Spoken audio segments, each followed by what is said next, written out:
¿Qué tal? ¿Cómo están? ¿Cómo están todos? Qué bueno verlos nuevamente. Estamos aquí. Qué bueno, qué felicidad volver a verlos. Hola chicos, ¿cómo están? Ahí veo varias caritas conocidas. ¿Qué tal? ¿Cómo han estado? Nos hemos demorado bastante para volver a transmitir, pero ya nuevamente estamos aquí tomando las riendas. Ahora sí, todos los jueves transmitiendo temas de interés que ustedes han estado solicitando. Estoy feliz de estar aquí. 9 de la mañana. Hemos regresado los webinars por la mañana, porque al parecer a ustedes les acomoda más y estamos siempre escuchando básicamente lo que ustedes necesitan, ¿no? Y justamente este tema parte también de una necesidad que hemos ido mapeando a lo largo del mes, ya estamos terminando prácticamente el año y probablemente tengamos que volver a revisar nuestro hiper. No probablemente, tenemos que volver a revisar nuestro hiper, y para eso pues les voy a dar algunos alcances que ustedes pueden fácilmente modificar o actualizar en sus propios hiper, ¿no? Va a ser una charla súper dinámica, vamos a tener solamente ejemplos, y sí, obviamente algunos alcances de la norma, basados en los 7 requisitos, que es lo que vamos a ver. Así que, bueno, ahí empezamos. Si me das el acceso para poder compartir pantalla. Sí, ingeniera, ahí están colocando ya justamente. Ya, voy a ir saludando, a ver, ¿qué tal? ¿Cómo estás? Gretel, me imagino que es Michael Quispe, Isabel Altamirano, Carlos Vain, María Alejandra, Aldair, José Navarro, ¿qué tal? Qué bueno verlos. Seguramente ya más tardecito les voy a pedir que se conecten para poder verlos.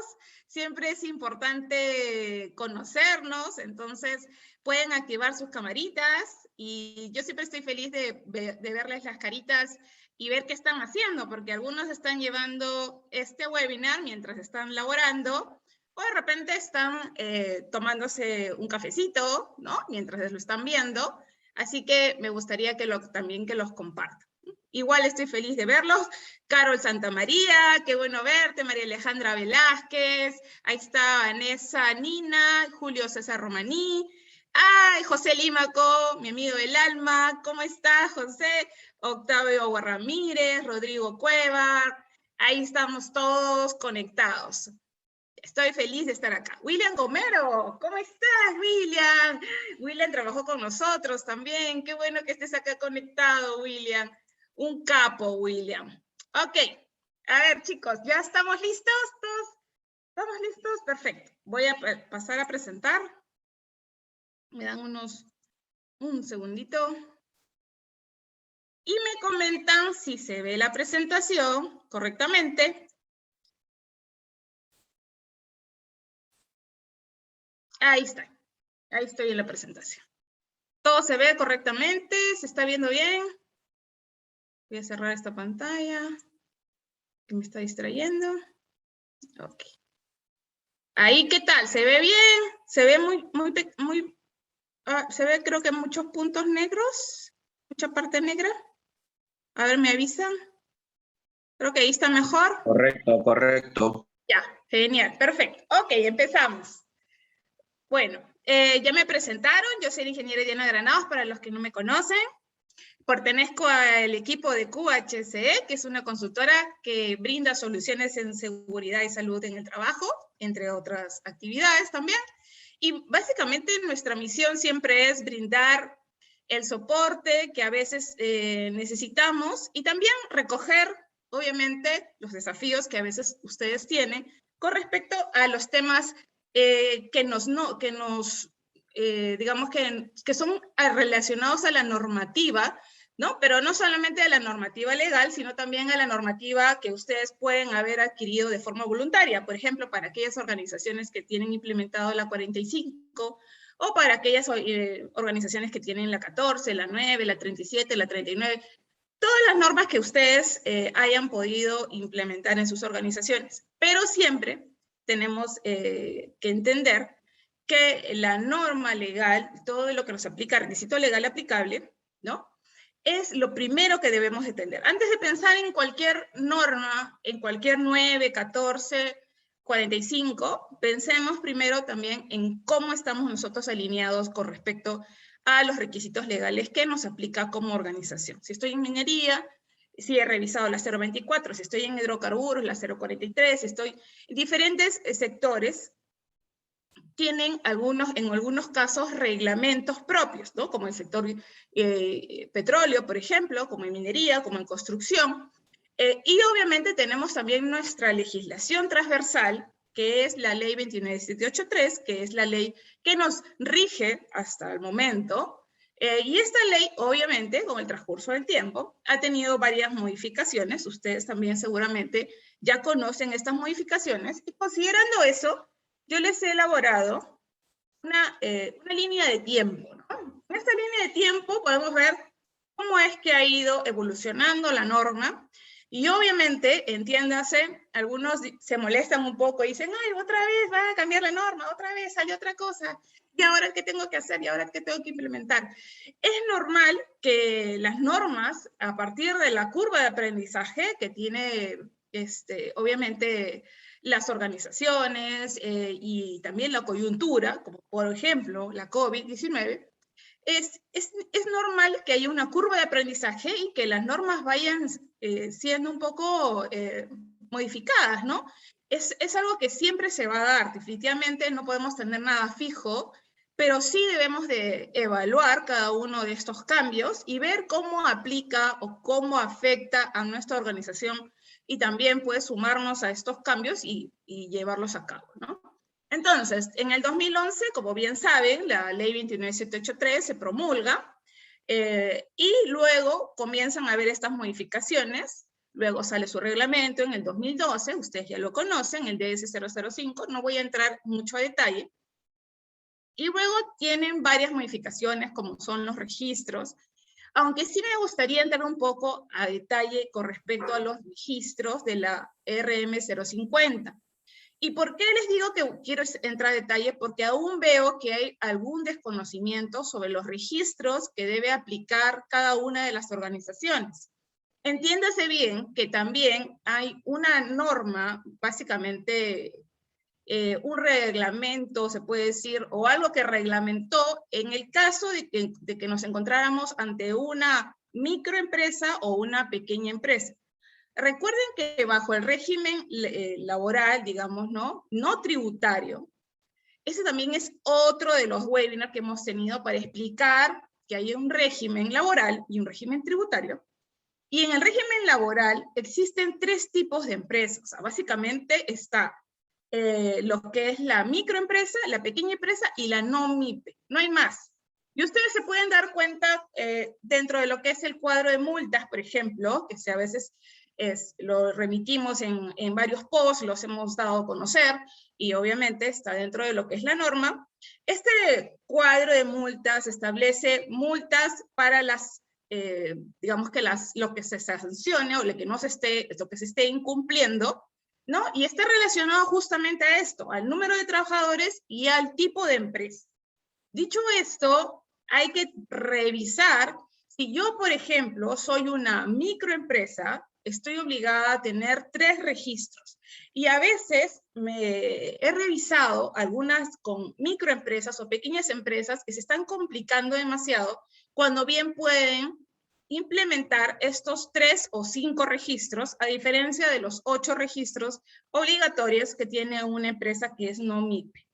¿Ok? Como bien dice Francisco, como bien indicó Francisco también al inicio, todo lo que son las preguntas los voy a ver al final, así que vayan apuntando. Si tienen alguna duda, por ejemplo, ahorita estamos hablando de lo que es los regímenes de empresa, los que son MIPE y todos los que son no MIPE, que básicamente es lo que aplica la RM050 o la RM085.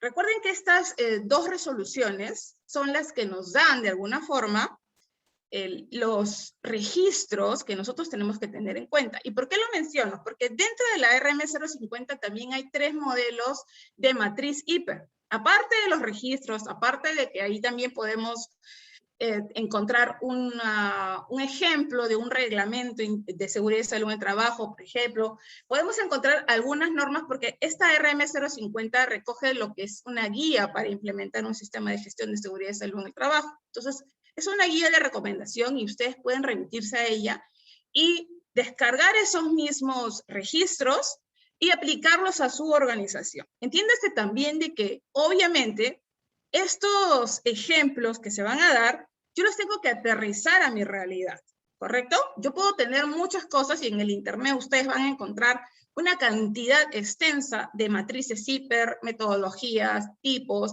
etcétera, etcétera. Y no está mal, ¿no? El problema es que estas matrices se tienen que utilizar como guía y no, obviamente, simplemente cambiarles el logo, como en algunos casos hemos visto. Yo tengo que aterrizar esto y utilizar esa metodología y ver si aplica a mi organización y si realmente pues yo la voy a usar y me va a beneficiar. Entonces, o si es sencilla de entender. Recuerden que la matriz hiper no es para el supervisor de seguridad solamente, no es para que lo sepa el responsable ante una fiscalización. El hiper fue creado para los trabajadores, para las personas que van a realizar las actividades. Si no, no tiene absolutamente ningún sentido tener un hiper. El hiper es para las personas que van a ejecutar. Entonces, cuando nosotros, por ejemplo, en las inspecciones, que este último mes hemos tenido varias auditorías justamente de matriz hiper, nos hemos dado cuenta que el que menos sabe del hiper, el que menos ha participado, es el propio trabajador.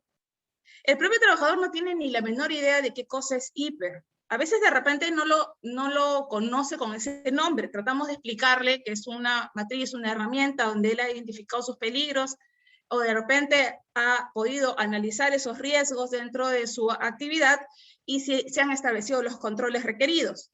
Y la mayoría de los trabajadores no han participado. Y eso es algo que tenemos que comenzar a modificar. Los hiper en las oficinas, entre cuatro paredes, no van a servir de mucho. Los hiper están hechos justamente para que nosotros podamos conocer dentro de la labor del trabajador, considerando ciertos criterios y ciertos requisitos, qué es lo que le puede afectar, qué es lo que podría causarle tal exposición. Y eso solamente se va a lograr si nosotros conversamos juntamente con estas personas o con este grupo de personas, ¿no? Entonces siempre, yo no estoy indicando, eso también hubo una consulta, que hablen con todos los trabajadores, pero sí que hagan un muestreo representativo de los puestos que se requieren. Bueno, si de repente si tengo pocos puestos, tengo que hacer como que un muestreo, ¿no? Para poder saber por puesto de trabajo cuáles son aquellos peligros que van a ser identificados en ese puesto y cómo se va a afectar ese trabajador bajo una probabilidad y bajo una severidad, que es lo que vamos a ver a continuación. Entonces, esta curva de aprendizaje, pues ustedes la pueden verificar. Ha incluido también modificatorias a lo que se llama las leyes, ¿no? O sea, la última modificatoria fue la 31246, que modificó el artículo 49 y el 60, y ustedes ya lo saben. Pero hubo una modificatoria que habló sobre las medidas de promoción y formalización del sector agrario, y parece que muchos lo entendieron como que esto solo aplicaba al sector agrario, y no era así, porque ahí justamente en esta norma es donde se especificó cuáles iban a ser los requisitos mínimos para poder elaborar la matriz, lo cual es lo pertinente. ¿Por qué? Porque antes no se consideraban muchos inputs que deberían de ser considerados dentro de lo que son la identificación de peligros, evaluación de riesgos y establecimiento de controles, ¿no? Como por ejemplo, cuando yo tengo el artículo 77, justamente, que es esta norma, que modificó el artículo 77 de ese número 005, que fue justamente el 002, indica que hay requisitos mínimos. Adicional a eso, nosotros ya sabíamos que tenemos que actualizar el hiper una vez al año, pero no significa de que nunca más, hasta el otro año, voy a ver el hiper. Porque si, por ejemplo, cambié de máquina, cambié de tecnología, cambié de puestos, agregué un puesto, agregué una actividad, o de repente cambié de material, cambié de lugar, todas esas modificaciones que pueden salir afectadas en el puesto de trabajo o relacionadas al puesto de trabajo, Estas modificaciones hacen inmediatamente, y obviamente cualquier incidente potencial o accidente potencial e incidente también, hace inmediatamente que yo tenga que remitirme mi hiper y luego hacer la verificación y ver si los controles están siendo suficientes y son los controles que deberían de ser, ¿correcto? Entonces, es importante que dentro de lo que es la norma, voy a regresar a la norma, nosotros tengamos actualizado todo lo que nos aplica. Y esta modificación y estos requisitos mínimos, hubo una persona dentro de lo que son las redes que me hizo la consulta de, solamente 7 requisitos mínimos tiene el hiper. Yo pensé que eran más. Dice, no, lo que pasa es que estos requisitos que salieron justamente en el 2020, en enero del 2020, lo que hicieron fue decirle a las organizaciones, ok, tú tienes un hiper, perfecto, pero mínimamente debes haberme considerado esto, y en total son 7 requisitos. ¿Pueden ser más? Sí, por supuesto, podrían ser mucho más, ¿no? Porque puedo tener diferentes tipos de metodología, pero mínimamente necesito que hayas tú analizado estas consideraciones, ¿correcto? Entonces, eso es lo que vamos a ver el día de hoy. No es una restricción. Ustedes pueden tener más requisitos, pero mínimamente hay que considerar estos 7, ¿ok? Para la elaboración. Ya, perfecto. A ver, veo que de repente, ya. Sí, ya enviaron el link.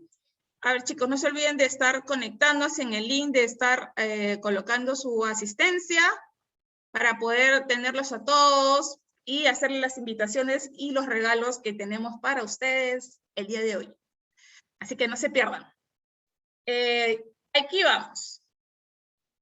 No voy a ahondar mucho a las definiciones de lo que es peligro, porque ustedes ya eso ya lo tienen definitivamente ya bien al día, qué cosa es un peligro. Sin embargo, para que todos manejemos los mismos conceptos, el peligro está definido dentro del DS número 005 del 2012 como esa situación o característica intrínseca de algo que es capaz de ocasionar un daño a la persona, equipos, procesos y ambiente. ¿Ok?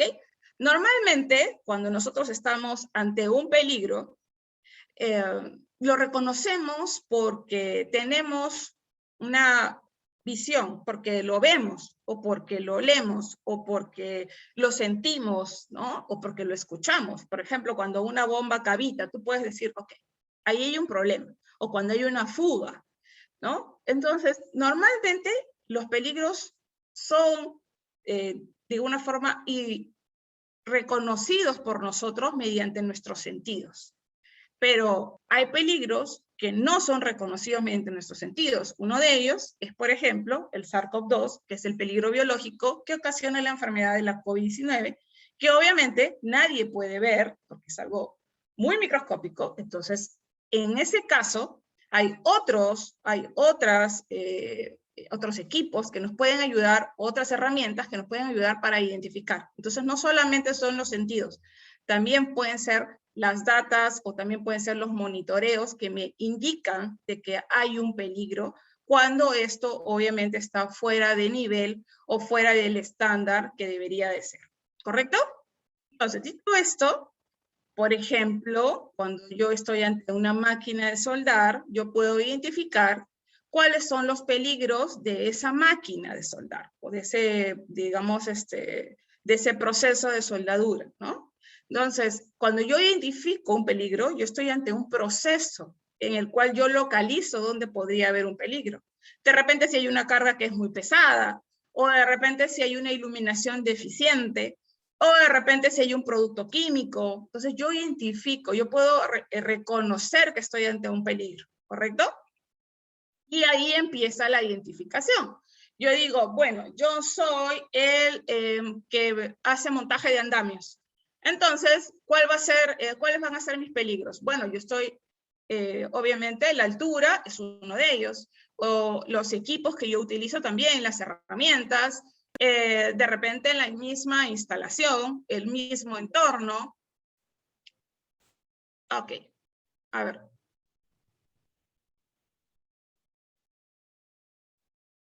Creo que me fui. ¿Me confirman si me fui? ¿O no?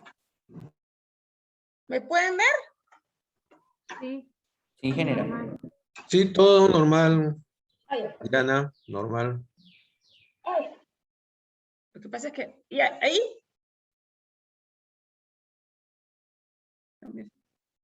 Sí, todo bien.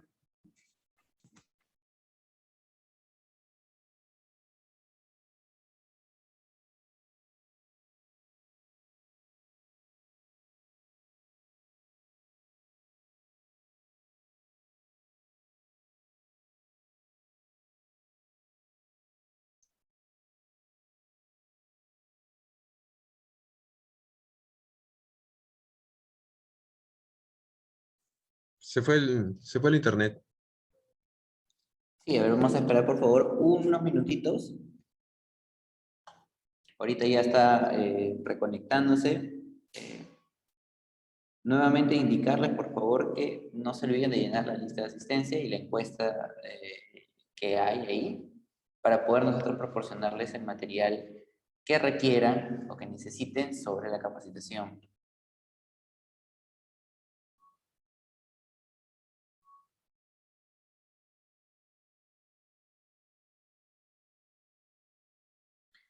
Bueno, asimismo comentarles, como ya les había indicado la ingeniera, que a partir de este jueves ya tenemos programado todos los jueves de aquí en adelante para poder tener una capacitación en base a seguridad y salud en el trabajo. Y hoy me preguntan qué material. El material que nosotros proporcionamos es la presentación de este curso en un formato de PDF para que lo puedan tener. Y aparte de eso tenemos dos sorpresas que no se las puedo comentar. Espero que les va a agradar bastante justamente sobre este tema. Listo, ahí está la ingeniera.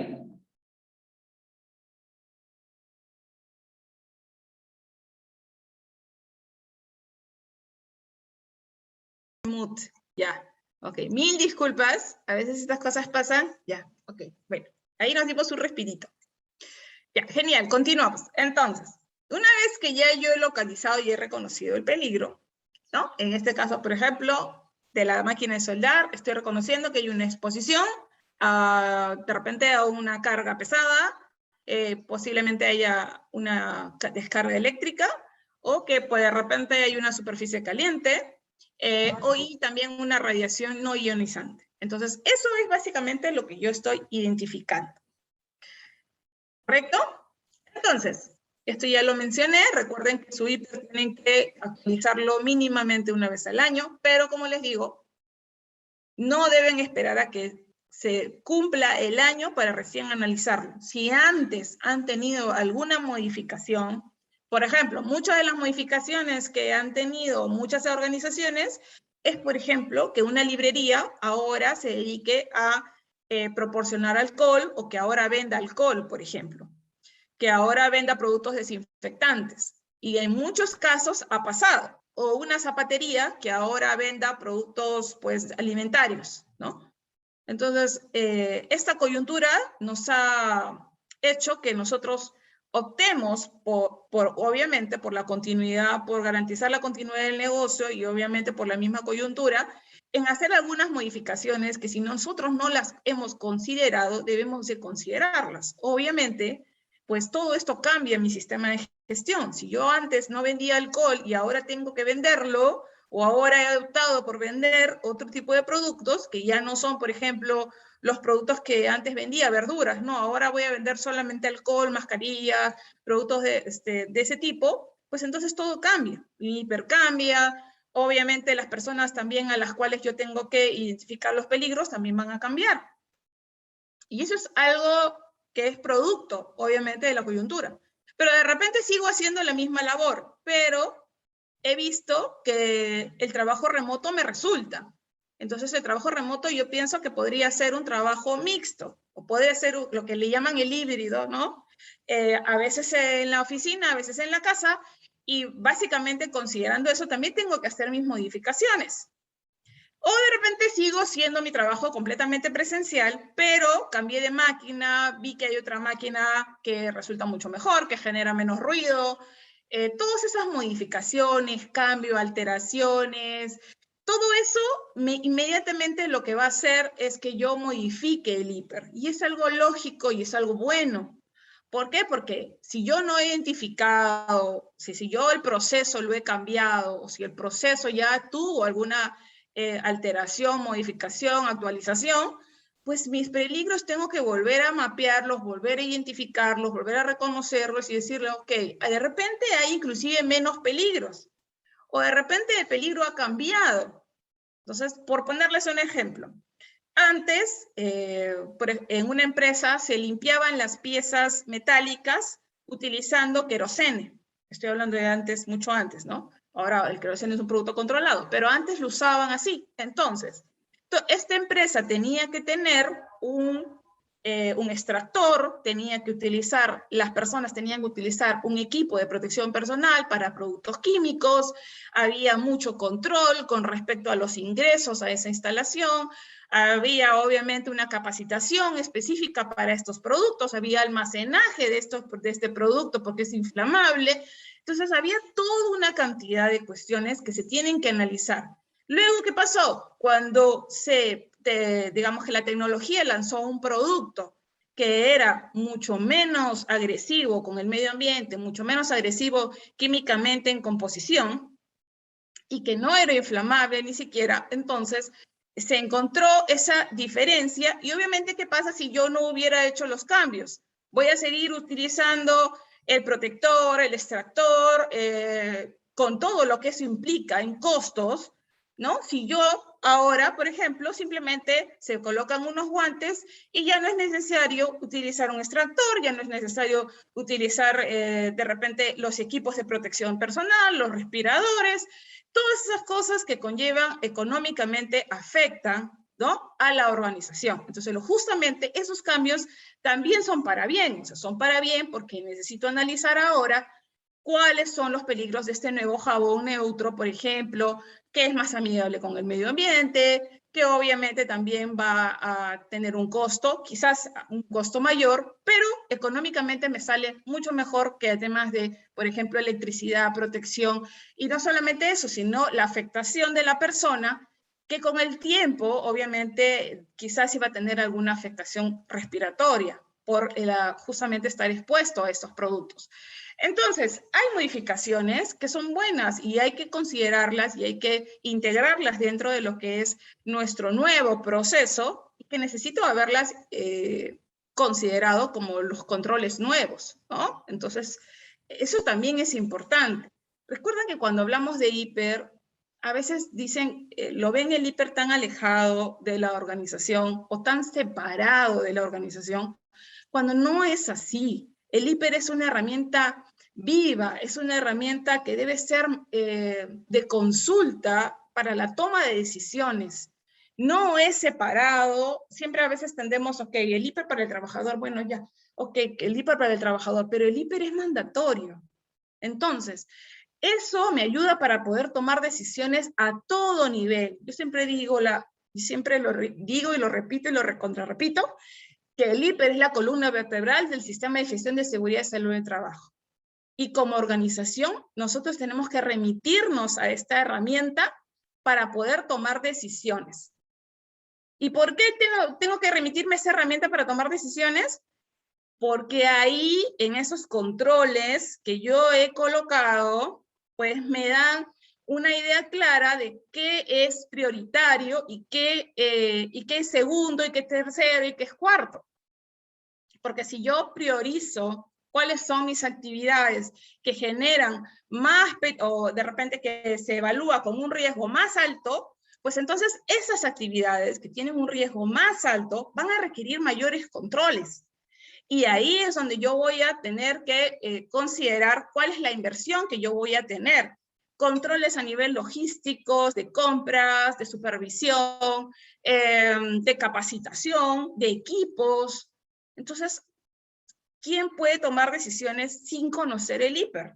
Es como tener la información solamente a medias. Yo tengo que saber, oye, en este puesto de trabajo, ¿cuáles son los controles que existen? Bueno, a este trabajador hay que colocarle este EPP. Necesita un traje para productos químicos, necesita rodilleras, necesita guantes para productos químicos, necesita una careta especial, un casco especial.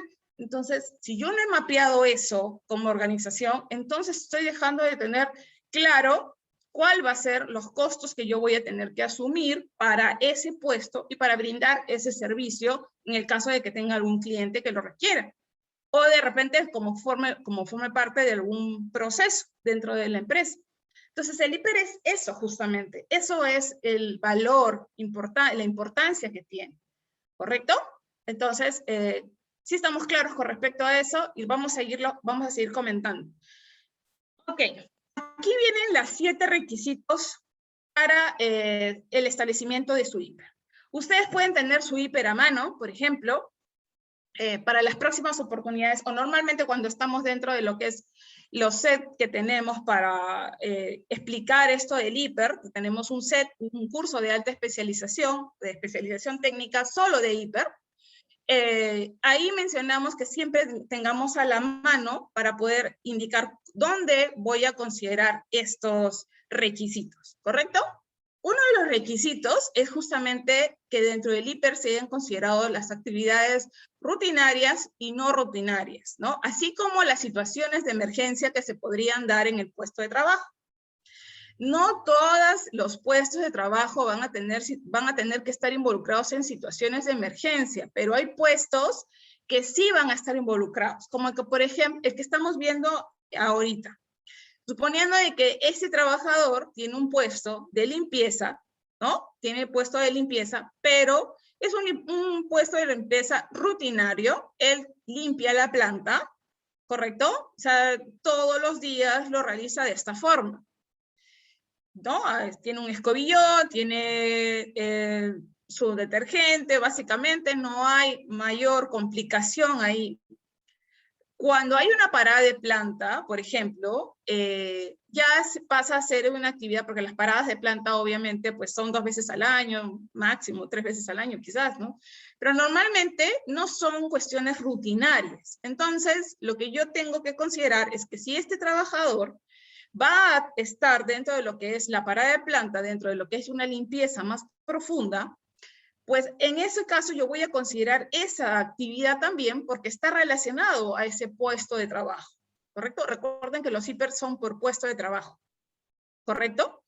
Y también puedo tener la necesidad de que esta persona se involucre cuando hay una emergencia como puede ser un derrame, por ejemplo, ¿no? Entonces yo ya he considerado sus actividades, las rutinarias, las no rutinarias, y en el caso de una emergencia, cómo podría, o qué es lo que podría afectar a este puesto de trabajo, porque también va a estar involucrado, ¿correcto? Entonces ese es el requisito con respecto a las actividades rutinarias, no rutinarias y situaciones de emergencia previstas dentro de la organización. Obviamente ustedes saben que dentro de la organización algunos dicen, bueno, ¿y cómo sé qué situaciones de emergencia? Bueno, si tú no sabes dentro de tu organización qué situaciones de emergencia se podrían dar, entonces estamos mal. Porque definitivamente, si yo estoy en una empresa minera, tengo que tener bien mapeado cuáles son las situaciones de emergencia que se podrían situar dentro de mi organización. Lo mismo pasa dentro del sector petrolero, del sector industrial. O sea, ¿qué podría pasar? Para eso hay un análisis de riesgo que se hace de la instalación, y para eso también hay un conocimiento previo que yo tengo de las posibles accidentes que he tenido que tener. Obviamente hay cuestiones no previstas que podrían darse, ¿no? Situaciones a nivel de, bueno, que haya pues una inundación, inclusive eso, cuando el sector está cerca a playa, yo ya más o menos tengo la idea de qué es lo que podría pasar, y eso también se tiene que considerar, pero eso ya va más a los planes de contingencia, que son obviamente relacionados a los análisis de riesgo de la misma instalación que se hayan considerado, ¿correcto? Ahora estamos hablando de los puestos de trabajo. Yo les he colocado un ejemplo, aquí un soldador de una metalmecánica tiene como actividad rutinaria, o sea, todos los días esta persona realiza el soldeo de tuberías en el taller, ¿no? O sea, día a día esta persona labora en el taller. Pero ahora va a haber una parada de planta y esta persona va a hacer el soldeo de la tubería, pero lo va a tener que hacer en planta. Justamente para eso se está haciendo la parada, para que se puedan hacer ese tipo de actividades. Entonces lo que hago es también considerar dentro de ese puesto de trabajo esta actividad que es no rutinaria, ¿correcto? Y en situaciones de emergencia, esta persona también realiza probablemente un soldeo de la tubería durante una fuga. ¿Eso qué significa? Que esta persona está capacitada para poder atender en caso de este tipo de emergencias, este tipo de eventualidad y puede realizar esa actividad. ¿Correcto? Entonces, eso es lo que nosotros hacemos cuando hacemos el hiper. El hiper analiza no solamente los puestos del común, de la rutina, de todo el día a día. Sí, obviamente esto es prioritario, pero también tenemos que ver algunas situaciones que podrían darse, que pueden ser eventuales, como las paradas, como les mencionaba, o como las situaciones de emergencia donde voy a necesitar ese puesto forzosamente. Otro de los requisitos es las condiciones de trabajo existentes o previstas. Como dice la norma, dentro del hiper tenemos que analizar cuáles son las condiciones de trabajo existentes y previstas, así como la posibilidad de que él o la trabajadora que lo ocupe sea especialmente sensible a determinados factores de riesgo. Y aquí hay que analizar dos tipos de factores de riesgo, los factores personales, que ustedes también ya los conocen, y los factores de trabajo que se podrían dar. Los factores personales es, por ejemplo, en mi población, ¿no? O en este puesto de trabajo, yo qué factor personal normalmente puedo tener dentro de lo que es mi organización o qué es lo que tengo actualmente en mi organización. Algunos me dicen, sí, pero no puedo ser tan específico. Por ejemplo, si tengo de todos los trabajadores, tengo una persona que tiene un factor personal, digamos que tenga un factor de sobrepeso, por ejemplo, ¿no? Que ese es un factor propio de las personas, que sea uno, pero solamente es uno de mis conductores. Todo el resto de mis conductores está dentro del peso y no tiene ningún problema, pero tengo una persona que sí tiene sobrepeso y obviamente ese factor personal yo tengo que analizarlo. No lo tengo que colocar en el hiper forzosamente, pero sí tengo que colocarle o tengo que tener los controles para este trabajador y tengo que haber identificado cuáles van a ser los controles porque quizás no sean los mismos que para el resto de personas que están dentro de lo que son los niveles, ¿correcto? Entonces, tengo que considerar algunos factores de personales. ¿Por qué? Porque este es mi trabajador y probablemente sea mi trabajador durante 15 años. No lo sé, habría que ver, porque es como que yo pensar y ser ciego y decir, bueno, no voy a considerar a Pedro lo voy a sacar del escenario y voy a considerar a todos los que están, pero a Pedro no lo voy a analizar, no voy a identificar ese factor personal dentro de mi hiper.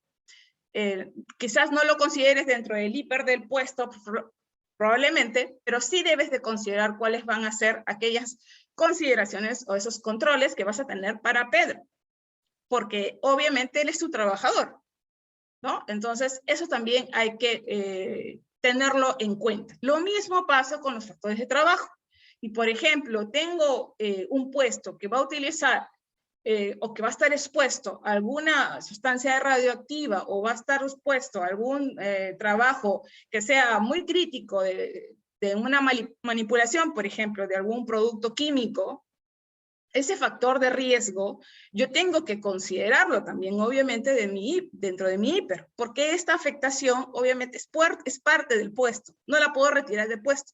No puedo hacer que ese peligro, eliminarlo por completo o quitarlo o como fuente, porque eso ya se va a dar. O sea, ese factor a nivel de trabajo se va a dar. Y también están considerados los factores de trabajo, por ejemplo, si se realizan los trabajos nocturnos. Es propio del puesto que esa labor se haga de noche también. Entonces, ese es un factor de trabajo. Y así pueden tener todas las organizaciones varios factores que son propios de la organización. Eso también tienen que ustedes identificarlo dentro de la suya. Por ejemplo, yo tengo un soldador de una metalmecánica que tiene un factor personal de riesgo, tiene deficiencia visual y usa lentes de contacto. Obviamente es un soldador, de todos mis soldadores es el que tiene el factor personal. No significa que yo no voy a considerar el control.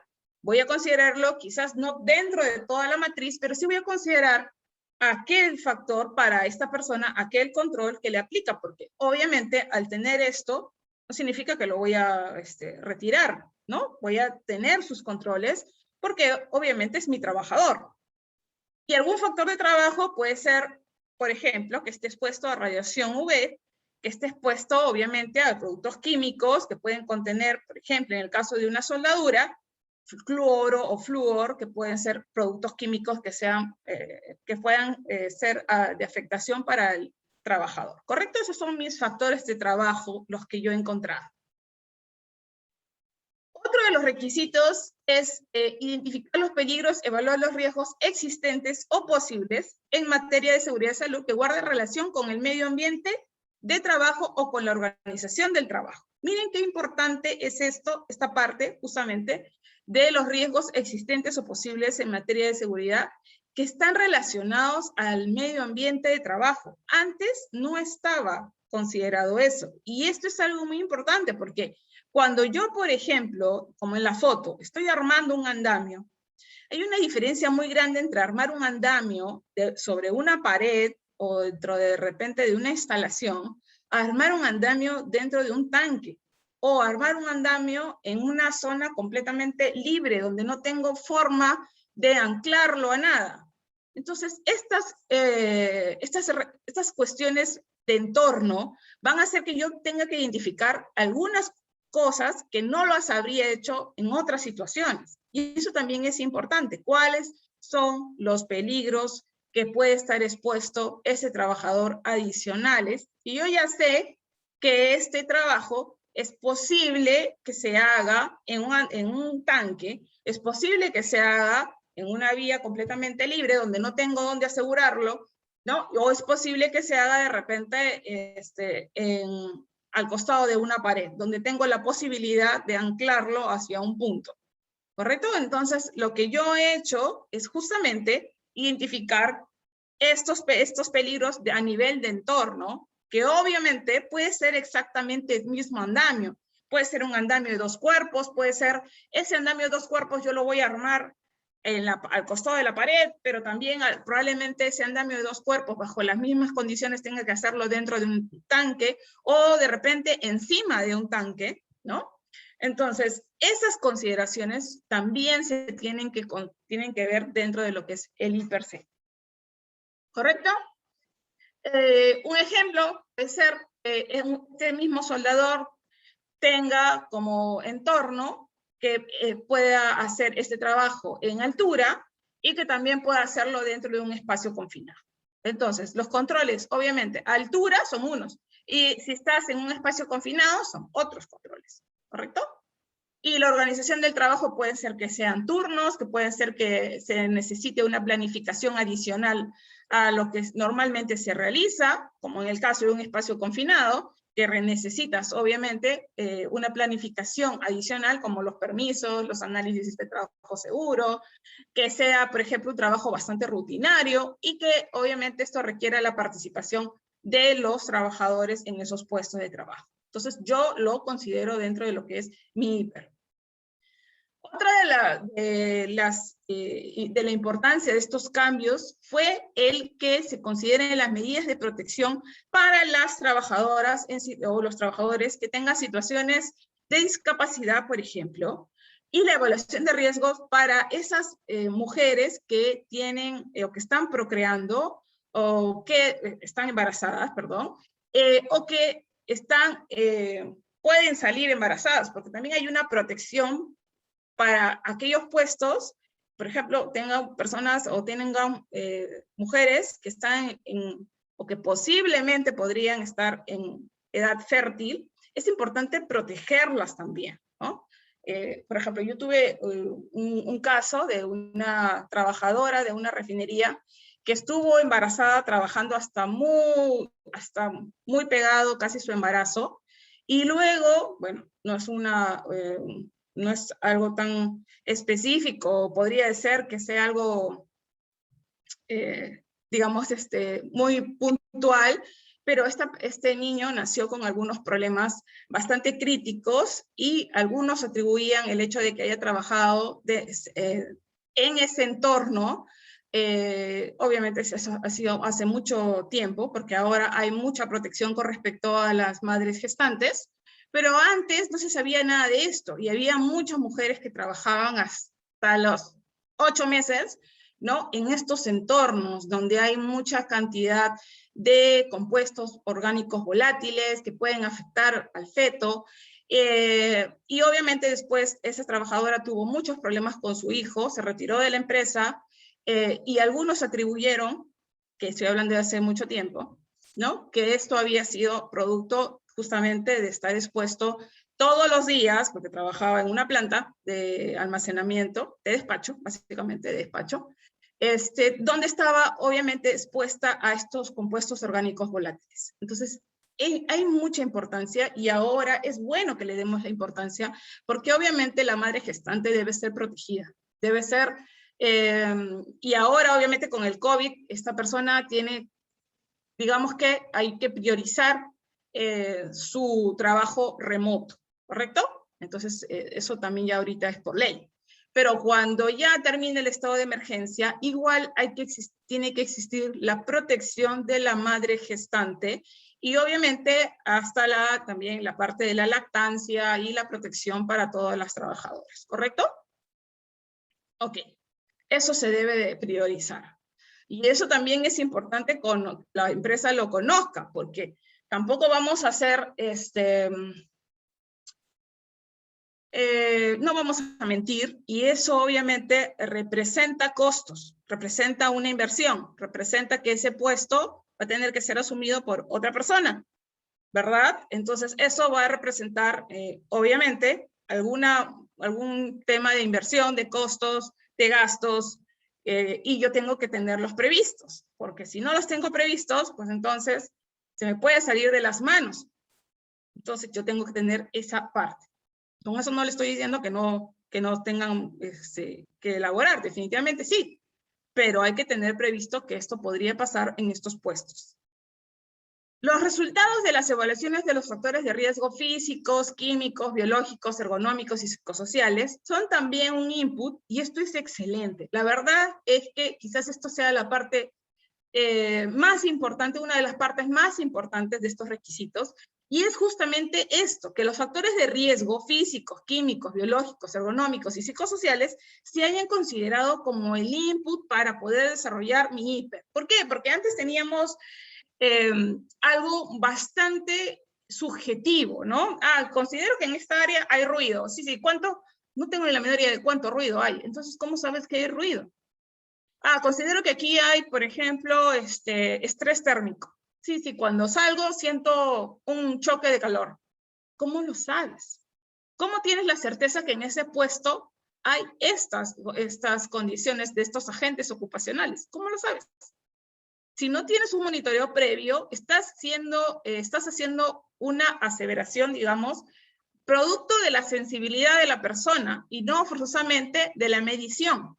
Entonces, si tú tienes un puesto de trabajo donde se considera ruido, tienes que haberlo monitoreado antes y mediante esa medición establecer cuánto ruido hay, cuál es el nivel, si estoy arriba de 85, si estoy por debajo de 85, ¿no? ¿Cuánto es el tiempo de ese puesto de trabajo de exposición al ruido?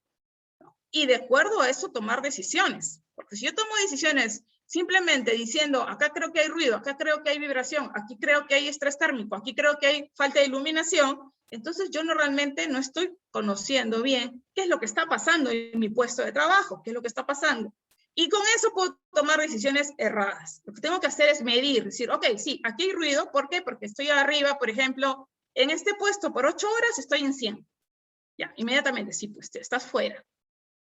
Y también puedo tomar otras consideraciones que no forzosamente tienen que ser los equipos. Tengo que considerar otras, ¿no? Otras condiciones. ¿Cuántas personas también laboran? De acuerdo a eso también. Porque las mediciones no solamente se realizan a nivel de sonometría, se tienen que realizar también con un dosímetro, porque la carga que está recibiendo cada trabajador puede diferir de la ubicación del trabajador. Y eso también se tiene que tener en cuenta dentro del hiper. Por eso es que es muy importante tener esa data, usar esa data, ¿no? Para poder tomar decisiones con respecto a cuáles van a ser mis controles que yo voy a requerir o que yo voy a implementar. ¿Ok? Otro de los factores es el resultado de las investigaciones. Esto ya se hacía, esto normalmente se hacía, al menos en lo que he visto, que se consideraban todo lo que eran los accidentes. Sin embargo, el término enfermedades profesionales, esa parte casi no la he visto considerada dentro de los hiper. Lo que sí, los accidentes, obviamente, porque el accidente pues es algo que pasa inmediato, pero ¿y qué pasa con las enfermedades? ¿Y qué pasa con eso que es a largo tiempo? ¿No? Eso también me va a dar una información muy valiosa, decir, ok, quizás aquí en este puesto de trabajo, para poder cuidar de que mi trabajador más tarde no voy a sufrir de repente una hipoacusia severa, donde pierde la audición. Entonces yo tengo que prever esos controles y decir, bueno, ya tengo 2 trabajadores que cuando se han retirado han presentado una hipoacusia severa, o alguno ha perdido la audición, entonces ya tengo que entender de que ese puesto de trabajo, pues de repente hay que tener otro tipo de controles adicionales porque me está presentando esta situación, ¿correcto? Para eso sirven que yo haya considerado mis accidentes o mis enfermedades profesionales, ¿correcto? Entonces, importante que yo tenga mapeado, que tenga muy bien estructurado cuál va a ser mi data, cuál es mi data, cuál es la data que tengo de accidentes, y no solamente de accidentes, ojo, podríamos también considerar todo lo que son los incidentes de alto potencial. A veces dicen, bueno, los accidentes. Sí, pero los incidentes de alto potencial, que también deben ser producto de una investigación, también deben ser investigados. ¿Por qué? Porque los incidentes de alto potencial, si bien es cierto, no ocasionaron pérdidas, es una forma muy buena de aprender, de entender qué es lo que pudo haber pasado y tomar las consideraciones justamente para evitar que eso pase. Entonces, esto también debe ser considerado, no solamente los accidentes, también podemos considerar los incidentes de alto potencial. Y obviamente las enfermedades profesionales. Eso también va a ser un ingreso dentro de lo que es mi identificación de peligros y evaluación de riesgo. Otro de los cambios, otra de las adiciones ha sido los datos estadísticos producto de la vigilancia de la salud colectiva. Y obviamente se habla de la salud colectiva y es importante entender que yo no tengo la necesidad de saber exactamente qué es lo que le pasa a mi trabajador por un tema de confidencialidad y un tema de privacidad de mi trabajador y obviamente de mi médico, de mi profesional de la salud, pero sí necesito saber como organización cómo está trabajando mi población, qué es la salud colectiva, cómo va la salud colectiva de mis trabajadores y de mi población de trabajadores. ¿Quién, por ejemplo, cuántos están presentando sobrepeso, cuántos alguna afectación respiratoria, cómo van con el tema musculoesquelético, si hay alguno con una pérdida de visión, si hay algún caso de diabetes? Entonces, todas estas cuestiones son importantes conocerlas porque me van a dar un aviso claro de qué es lo que está pasando en este puesto de trabajo. ¿Por qué hay tantos trabajadores con sobrepeso? Quizás necesiten algún tema de control, si necesitan de repente algún plan relacionado a las pausas activas, no sé, a trabajo sobre nutrición, de repente necesito soportarme de algún profesional de la salud. Entonces, esa data es importante porque yo la voy a considerar dentro de lo que es mi hiper. Estos datos se tienen que tener porque si no estoy haciendo un hiper a la ciega. Entonces, mi hiper a la ciega es un hiper que no me está brindando toda la información que yo necesito como organización. Y recuerden lo que les dije temprano. Les dije de que el hiper era considerado una herramienta para la toma de decisiones. Entonces, si yo soy una organización que no tiene claro cuáles van a ser los controles que yo voy a tener que asumir, entonces significa de que económicamente podría ser inclusive afectado mi empresa, mi puesto. Todo eso es una cuestión de afectación, porque no he mapeado correctamente, porque no he visto los controles realmente, y porque esta información es la que necesito mínimamente para poder decir, ok, tengo esto, esta es mi población, estos son mis riesgos, así los he analizado, y estos van a ser mis controles que yo voy a requerir. Y según esos controles que yo voy a requerir, tomar las decisiones más correctas, que es lo que justamente lo que se quiere dentro de una organización. ¿Correcto? Entonces, aquí lo que vamos a hacer, no sé si sí, voy a hacerlo rapidito. Habíamos visto qué cosa es el IPER, ya hemos visto que son los 7 requisitos que debo de incluir dentro del IPER mínimamente. Y luego de haber incluido esos requisitos y tener esa data, yo tengo que actualizar mi IPER, lo actualizo, inclusive también puedo actualizarlo. Yo tengo que, acá tengo que explicarles, ¿no? Dentro de lo que es el IPER, que yo he analizado, que ya tengo todos estos 7 requisitos bien ya mapeados, ya sé la data, ya sé lo que tengo que hacer, luego tengo que establecer cuáles van a ser mis requisitos, mi evaluación de riesgos y considerar cuáles van a ser mi jerarquía de control. Aquí yo les he considerado, yo les he colocado, ¿no? Cómo incluir el peligro biológico del SARS-CoV-2, por ejemplo. ¿No? Entonces ustedes ya saben que dentro de su IP van a incluir su peligro biológico. ¿Cómo afecta este virus dentro de los puestos de trabajo? Y también dentro de lo que es la RM050, que se los mencioné más temprano, hay un modelo de IPER, que es el modelo número 2. Este modelo habla sobre algunos indicadores que hay que tener en cuenta cuando yo evalúo probabilidad. Cuando yo veo el IPER, siempre evalúo probabilidad y evalúo severidad, ¿correcto? Entonces, para evaluar probabilidad, yo tengo que tener en cuenta algunos indicadores. Ustedes ya los conocen. Ustedes ya pueden también identificar qué cosa es IP, qué cosa es IPE, qué cosa es IC y qué cosa es IE, ¿no? Los indicadores, estos indicadores que yo puedo usar, por ejemplo, estoy hablando de un ejemplo, no significa que ustedes forzosamente van a usar este modelo 2, ustedes tienen que evaluar cuál es el más idóneo para su organización, pero en este a mí me gusta porque realmente identifica cuáles van a ser el índice de personas que van a estar expuestas. Y ahí claramente tenemos que entender de que a mayor exposición de personas, la probabilidad va a aumentar. No es lo mismo tener una persona expuesta que tener 20 personas expuestas. La probabilidad aumenta de que alguien salga afectado. Lo mismo pasa con el IPE, que es los índices de procedimientos de seguridad que existen. Si yo tengo un procedimiento que es bien entendido, que está bien ejecutado, que se está desarrollando correctamente, entonces tengo que tener en cuenta que ya existe un procedimiento. O de repente no existe un procedimiento y en ese caso tengo que ser lo más transparente posible y decir, bueno, todavía no tengo un procedimiento o está en evaluación, o de repente lo tengo pero nadie lo conoce. Okay. Y el índice de capacitación y entrenamiento también se evalúa acá, así como el índice de exposición al peligro. El índice de exposición a peligro está relacionado a, obviamente, mientras yo tenga mayor frecuencia para realizar esta actividad, va a ser diferente a que yo esta actividad solamente la realice pues una vez al mes, ¿no? Entonces, obviamente la probabilidad va a diferir.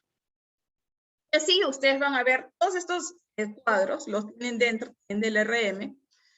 Yo no voy a hablar mucho sobre los cuadros, voy a ir directamente a las medidas de control que se han considerado, porque esos cuadros ustedes los tienen dentro de la RM050.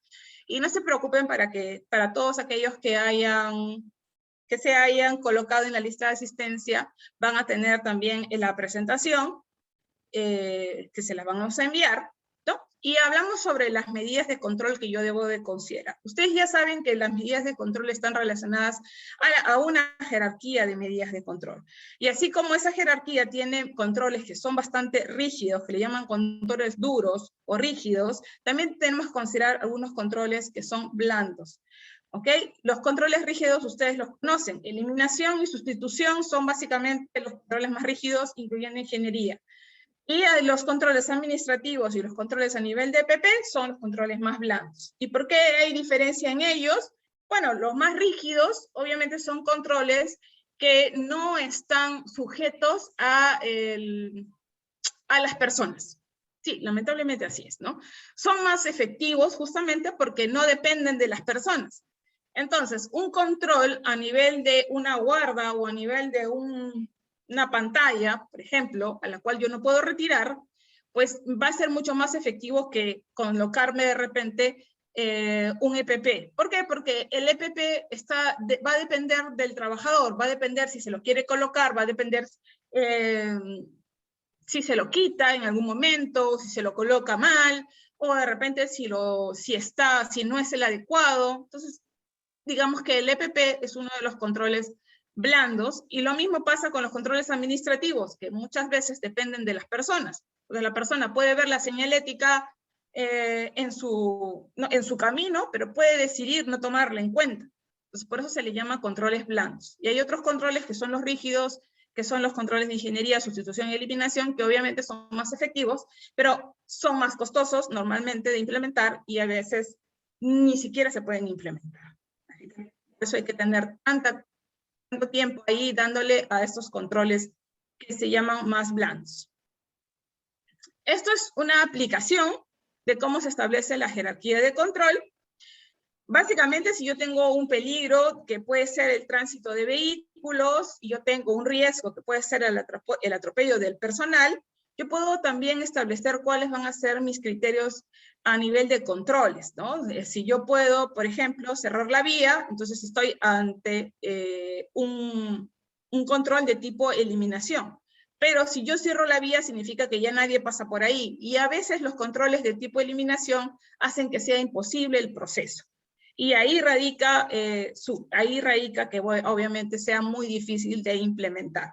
Lo mismo pasa con la sustitución. A veces yo puedo sustituir, como en el caso, por ejemplo, que tengo un vehículo y ahora digo, bueno, si los que realizan este transporte, es posible que se utilice una bicicleta o varias bicicletas, obviamente ahí disminuiría el riesgo de atropello del personal en cierta medida, porque también pueden ser atropellados por la bicicleta, ¿no? Pero obviamente la severidad va a ser distinta. Si es posible, no es posible, ya se evaluará y luego se establece algún otro control. Se evalúa y luego dices, ok, no es posible utilizar bicicleta porque no es la forma como se va a transportar el personal. Y luego considero ya los controles de tipo ingeniería, que pueden ser los topes, que pueden ser estos que reducen la velocidad y que obligan al vehículo a reducir la velocidad. Y luego paso a los controles de tipo administrativo, como pueden ser la señalización, que pueden ser también los conos de seguridad, que pueden ser que diga claramente la velocidad a la cual se tiene que transitar por esta vía. Esos son todos controles administrativos. Que haya, por ejemplo, tiempos o horarios para que no haya la menor cantidad de personas cerca. Esos también son controles administrativos. Y los EPPs son, por ejemplo, considerarle un traje que sea visible, ¿no? Un traje con cintas reflectivas, por ejemplo, que sea visible y que evite, obviamente, o que mejor dicho, que promueva o que vea que el conductor pueda verlo, ¿no? Y que evite su atropello. Entonces, eso básicamente son los controles. Estoy pasando bastante rápido porque sí, ya me ganó el tiempo. No sé, Francisco, ¿cuánto tiempo tengo más? No sé si la gente también se va a quedar. Francisco, dime si tengo un tiempito más. Sí, ingeniera, todavía podemos dar un poquito más de tiempo. Ya, ok. Entonces, ahí les voy a explicar un poco más sobre la eliminación. Ustedes también ya vieron el término de eliminación, que ya se los he mencionado. Por ejemplo, ¿qué podría ser eliminación? Si yo tengo una necesidad de hacer un monitoreo dentro de un tanque, pero utilizaba que una persona tiene que ingresar al tanque con un equipo de aire suministrado, un SCBA, y tiene que ingresar al tanque para hacer un monitoreo, yo puedo eliminar eso actualmente y colocar de repente un robot o algún equipo que me haga ese monitoreo, ¿no? a todo el área, en todos los niveles, y ya no haya la necesidad de que ingrese un trabajador exponiéndolo. Entonces, eso es eliminación. Ya no estoy exponiendo al trabajador a ese monitoreo, ahora lo estoy haciendo por otro tipo de equipo. Lo mismo pasa si, por ejemplo, yo estaba dentro de una barcaza o dentro de un tanque, de un buque, por ejemplo, y ahora yo tengo la posibilidad de que este trabajo que lo realizaba en el buque, ahora ya no lo voy a realizar en el buque, sino que esta pieza la puedo trabajar dentro de un taller que esté en el terminal, por ejemplo. Entonces, eso también es un control de tipo eliminación.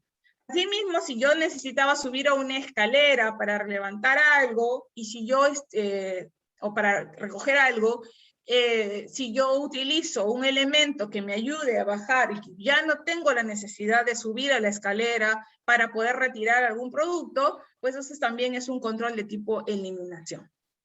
Los controles de tipo sustitución son los segundos controles que lo que hacen es sustituir un material por otro de menos peligro. ¿Se acuerdan lo que les mencioné del querosene con ese jabón neutro que ahora se utilizaba? Bueno, esto es básicamente lo mismo, sustitución.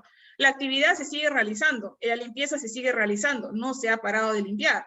Básicamente lo que hemos hecho es sustituir un material peligroso por otro de menos peligroso, ¿no?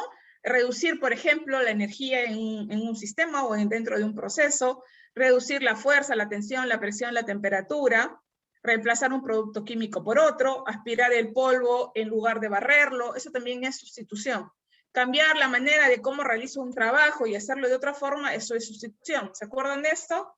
Bueno, esto es antes lo que utilizaba antes, y ahora lo que estamos haciendo es cambiarlo por uno de mayor tecnología. Es posible hacerlo, económicamente es viable hacerlo, y hay que establecer también un cuadro de costos, ¿no? Si esto lo voy a implementar en el transcurso del tiempo, ¿cuánto me va a requerir o cuánto tiempo voy a requerir para poder que este equipo, obviamente, me va a rendir o de repente va a hacer que yo tenga menos gastos a nivel de otros tipos de consecuencias, como puede ser a nivel de PPs, a nivel de infraestructura, a nivel del propio proceso. Entonces, todas esas son cuestiones de sustitución, por ejemplo, lo que les mencioné de los productos químicos, que pueden tomarse en cuenta, ¿no? Sustituir, por ejemplo, ahora con el tema del COVID, sustituir el control de asistencia de marcadores de huella, evitar el contacto y hacer simplemente, por ejemplo, por una pantalla facial, donde yo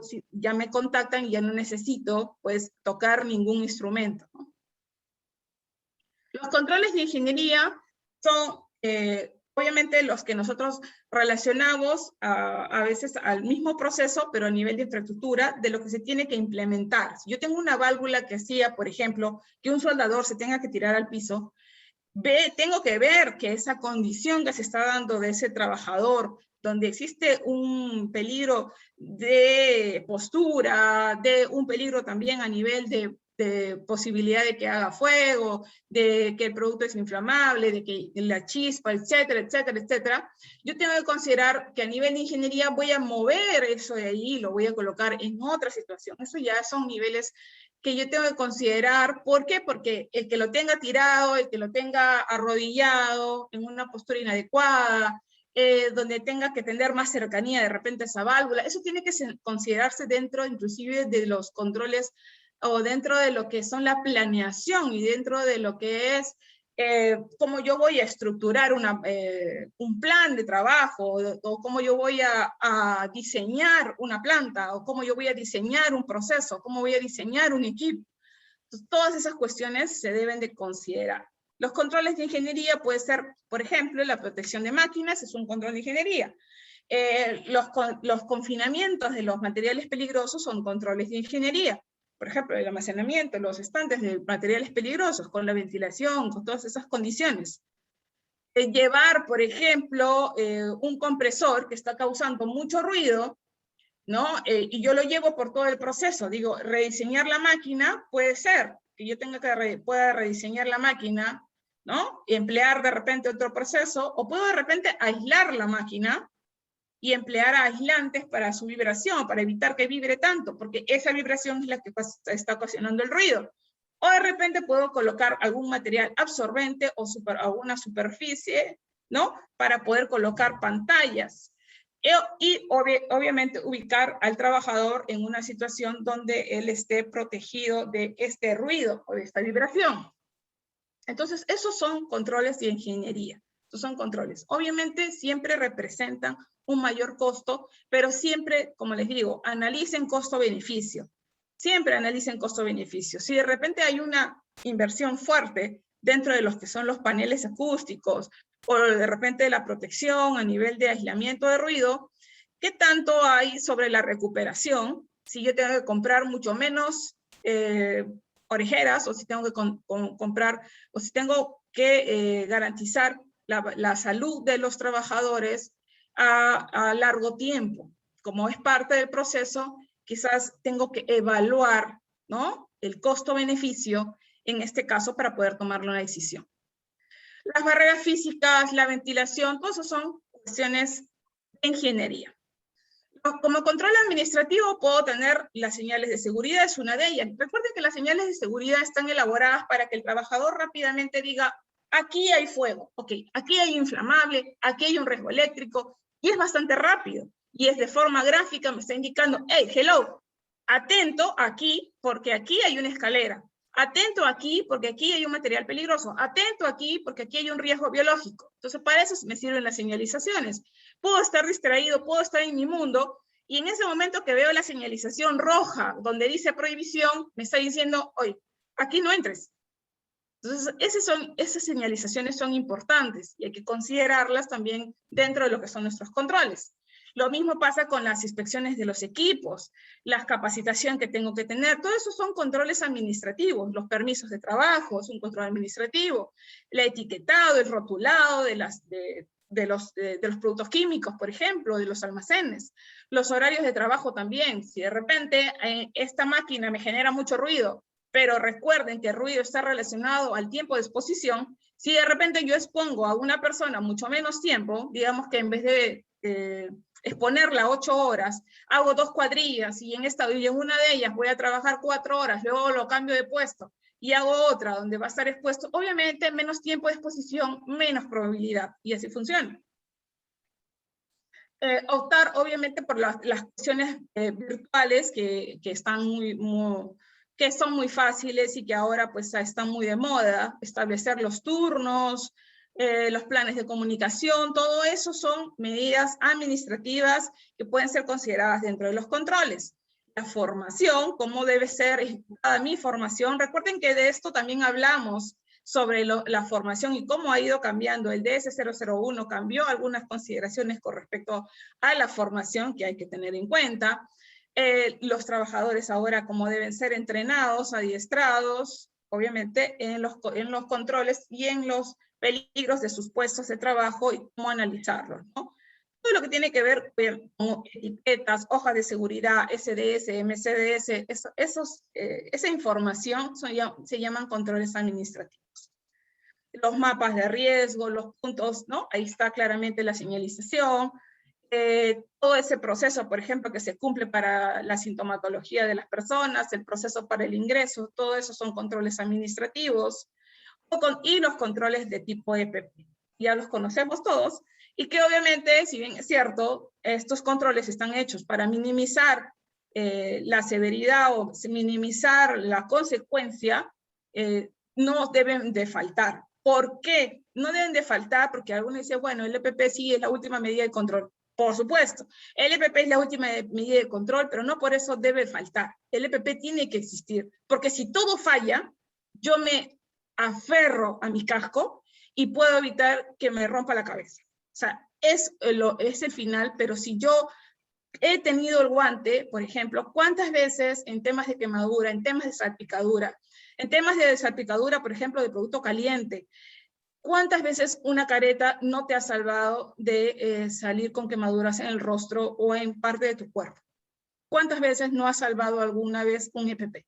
No hay que desestimar los EPPs, son importantes. No todo es EPP, definitivamente. Dicen, no todo es EPP, pero sí se debe considerar si es el adecuado, si es el correcto, si está bien puesto y si está bien mantenido. Es algo a lo que, si todo falló, yo me puedo aferrar y puede minimizar la consecuencia de lo que me pueda pasar. Bueno, creo que hasta ahí ya estoy un poquito fuera de tiempo, pero igual a mí me encanta tener que hacer estas cosas y darles toda la información. Me gustaría darles más información y vamos a hacer el próximo jueves. Tenemos otro tema también que es muy interesante el próximo jueves.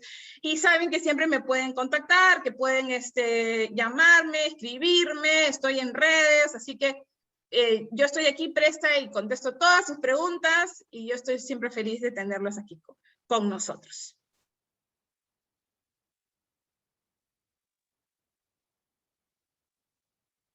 Francisco, ¿sí me escuchaste?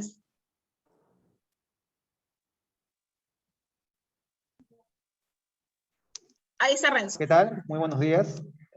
Ingeniera Ana, y el día de hoy voy a ayudarlos con el tema de las preguntas y respuestas. ¿Ya? Voy a Dale, citar dale, algunas Renzo, dale. preguntas.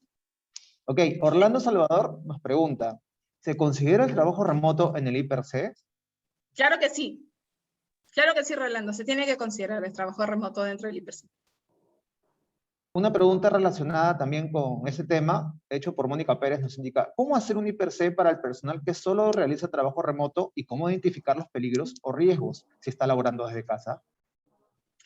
Sí, es un poquito más extenso de la consulta, pero puedo enviarles un modelo, por ejemplo, de un hiper de trabajo remoto para que lo tengan en cuenta. Obviamente hay cosas que yo no voy a poder mapear dentro de lo que es una casa de un trabajador. No sé si va a estar trabajando en su cama, en un escritorio, en la cocina, etcétera. Pero sí puedo tener algunas consideraciones dentro de lo que es el trabajo remoto y puedo enviarles las consideraciones que hay que tener, que realmente no es una, son varias.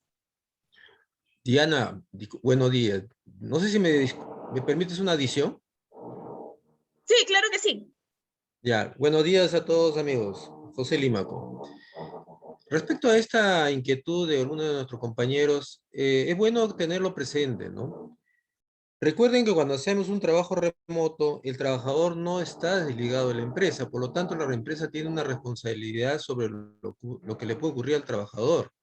Por lo tanto, el I+C debe ser desarrollado el trabajador a profundidad y en forma íntegra de todos los peligros que le rodea llamemos, durante su ejecución de sus actividades dentro de la casa. Si bien es cierto, es un punto de trabajo, un escritorio, dentro de ese ambiente de escritorio existen N peligros.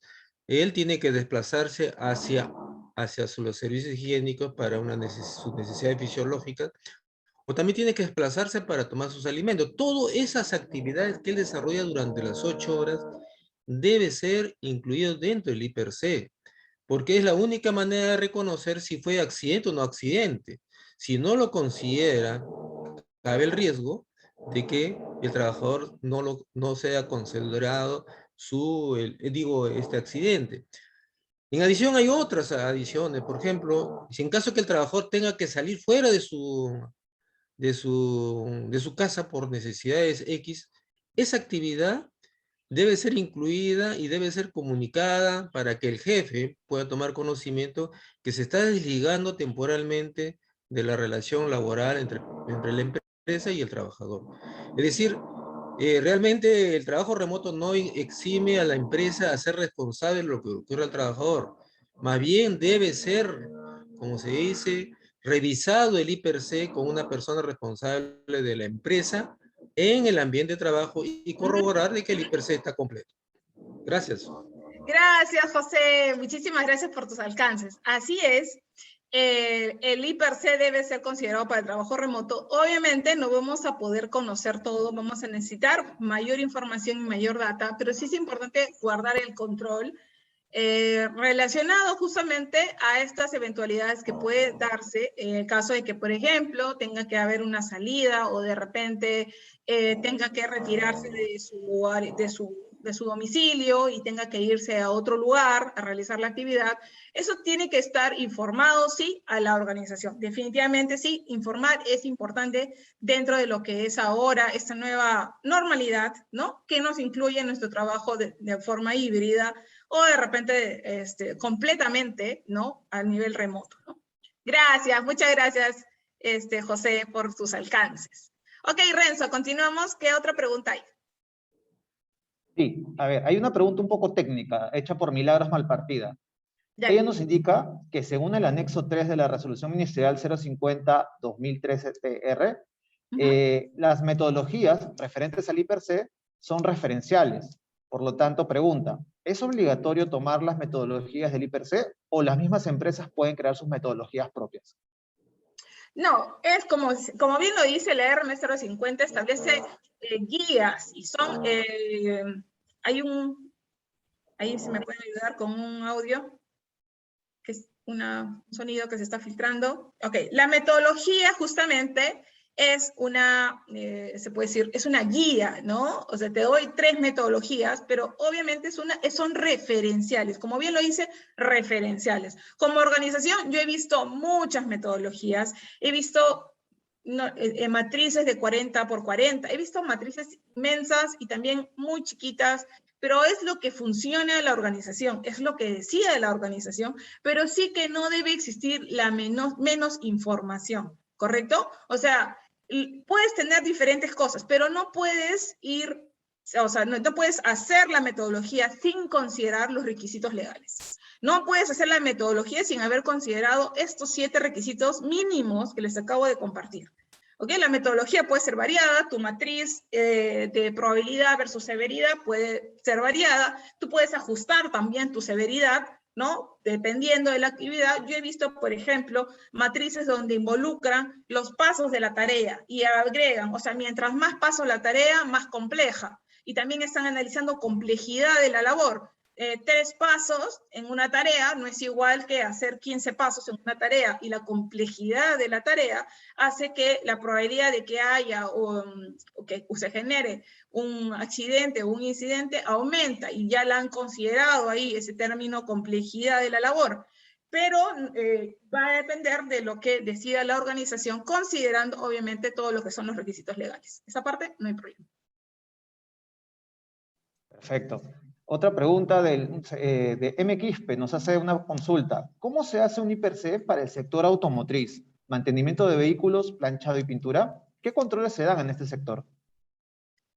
Ya, bueno, en este momento no podría hacer todo lo que es una matriz, porque hay bastantes datos de lo que se tiene que realizar para una matriz del sector automotriz. Obviamente hay digamos que peligros que son propios de la actividad. Ojo, hay productos propios de la actividad.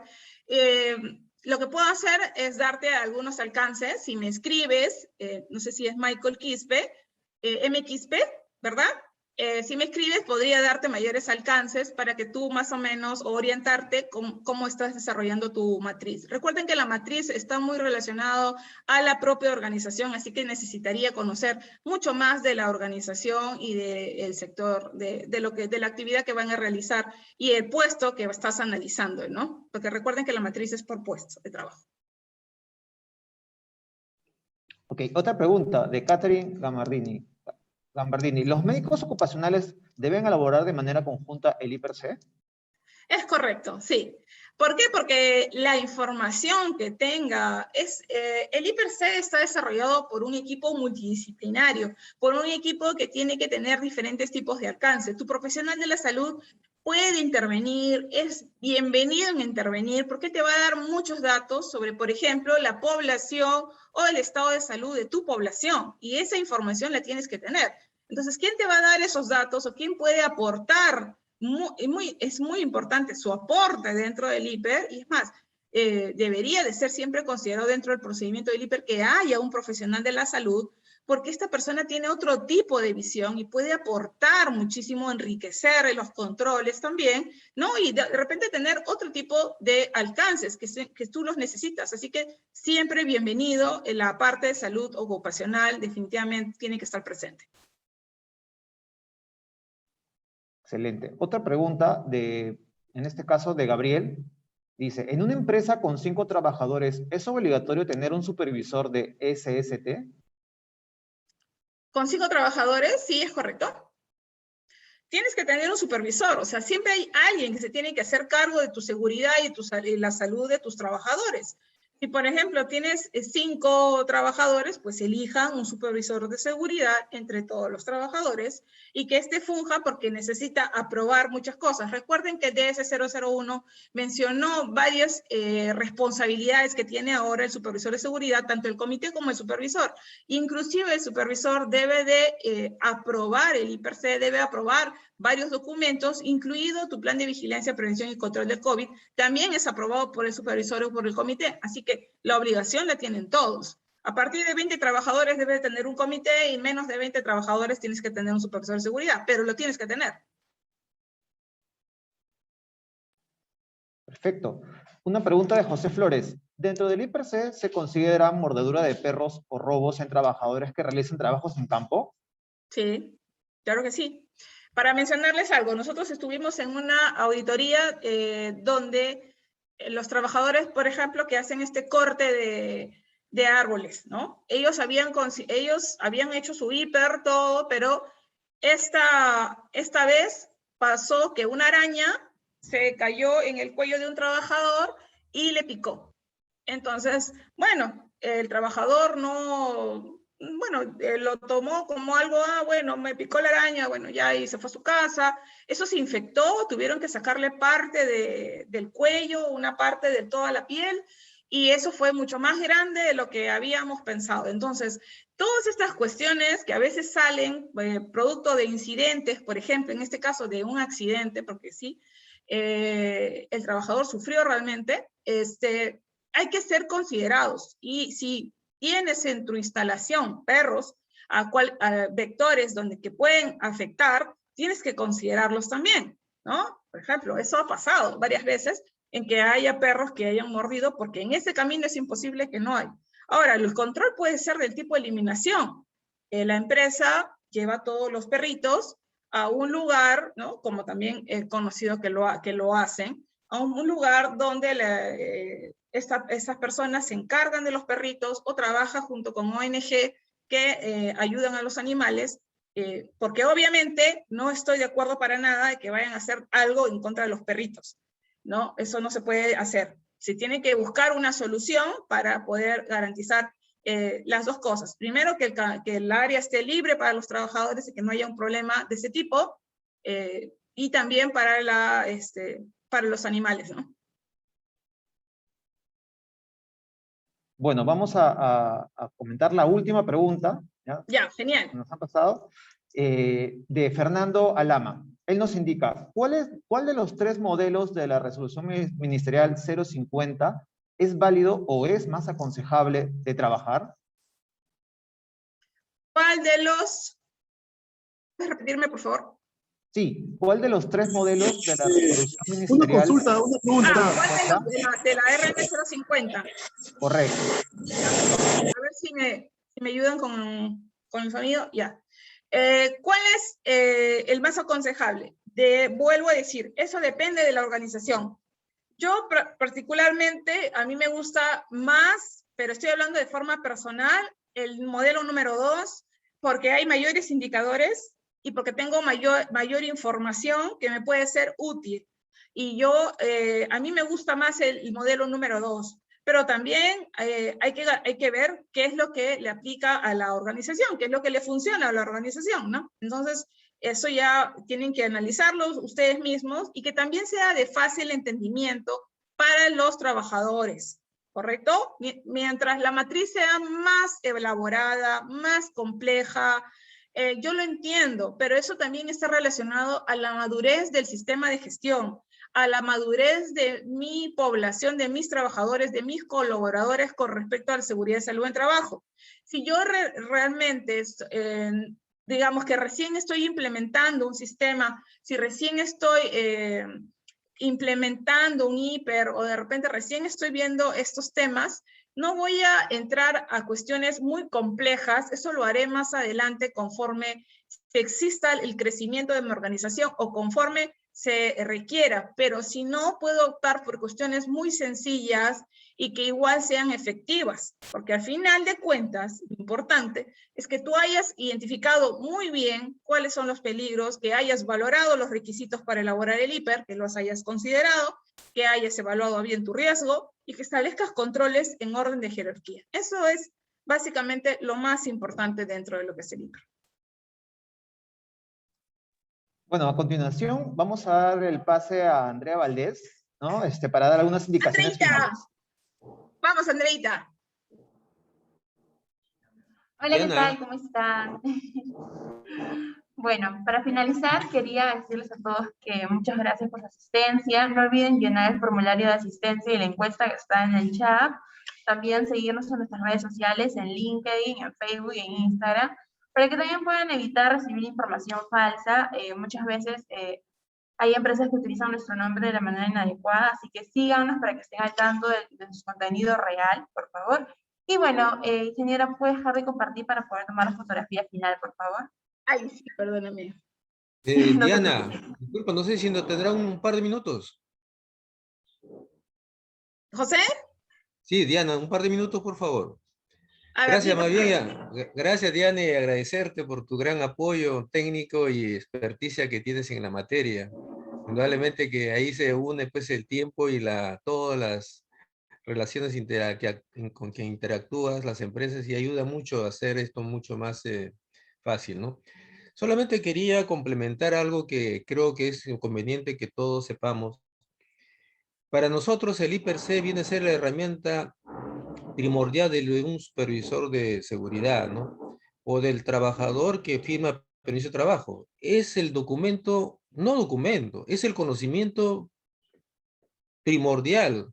El que no tiene conocimiento cabal y completo de lo que es I+C, no tendría forma de firmar un permiso de trabajo, dado que no tendría la capacidad y conocimiento de cómo detectar, determinar los peligros y riesgos en sus actividades, y más aún cuando hay emergencias, etc.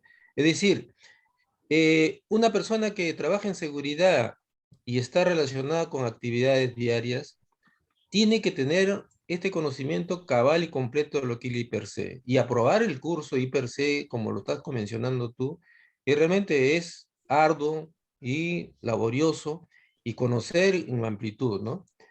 Yo me encontraba con situaciones en las cuales pues, a veces me encontraba con I+C que no difieren mucho de lo que dice la resolución ministerial 050. El I+C que hace una empresa tiene que ser mucho mejor que lo que dice la resolución ministerial 050. Debe tener mucho más, no puede tener menos, salvo que se adecue a lo que dice cualquiera de las tres. Pero si lo quieren hacer de acuerdo a su forma de trabajo en la empresa, no hay nada que no se oponga, pero tiene que ser mucho mejor de lo que considera la resolución ministerial 050, ¿no? Así Ahora, es, así es. Recuerden yo, que siempre hay que ir con el tema de normativo, pero podemos ir más allá, ¿no? Lo que sí no podemos tener es menos, ¿no? Es lo mismo que pasa con sus registros. Sus registros pueden tener más datos, pero no menos datos, ¿no? La idea es siempre mejorar.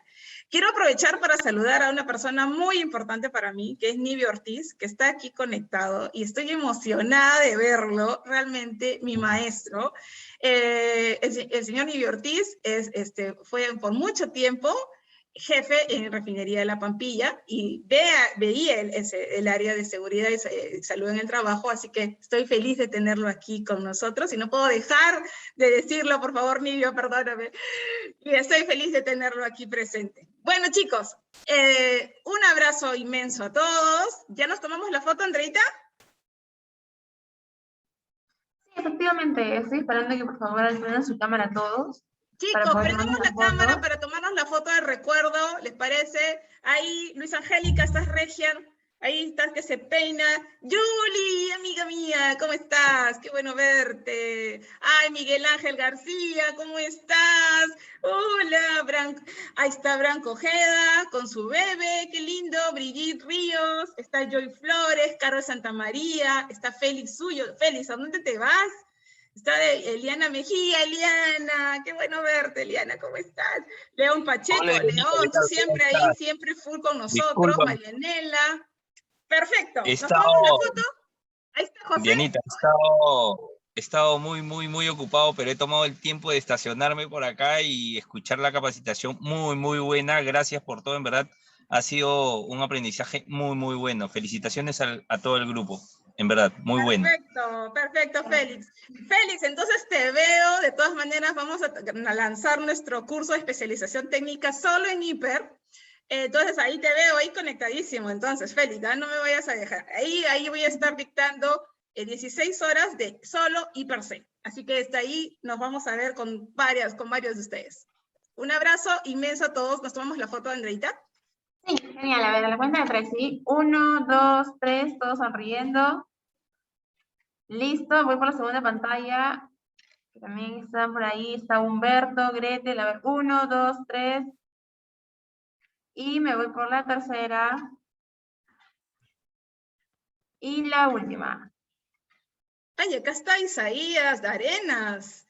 Qué Sí, bueno hemos llegado verle. a los 115 conectados el día de hoy. Peter Muy López, felices. qué bien. Ay, qué lindo. Está Renzo Moisés González, Darwin Chicalza, Emilio, José Paul, John Gotti, Paola Urbano, Giovanna, Romel Villafana, qué bueno verte. Ahí está Katy Gambarini, que ha regresado nuevamente con nosotros. Waldir Vivas Chunga. Bueno, chicos, un abrazo inmenso a todos. Ha sido siempre un placer de estar conectados y nos vamos a ver el próximo jueves. No dejen de escribirnos